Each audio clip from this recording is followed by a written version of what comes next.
தனிமையிலே நான் அழுத போதெல்லாம் ஒரு தாயை போல தேற்றியதை எண்ணி பாடுவேன்.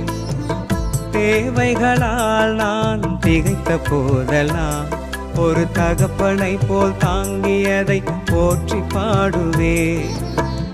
தனிமையிலே நான் அழுத போதெல்லாம் ஒரு தாயை போல தேற்றியதை எண்ணி பாடுவேன். தேவைகளால் நான் திகைத்த போதெல்லாம் ஒரு தகப்பனை போல் தாங்கியதை போற்றி பாடுவேன். குறைகளில் எல்லாம் கிருபையை தந்து என்னையும் வெறுக்காமல் நேசித்தீரையா. குறைகளில் எல்லாம் கிருபையை தந்து என்னையும் வெறுக்காமல் நேசித்தீரையா.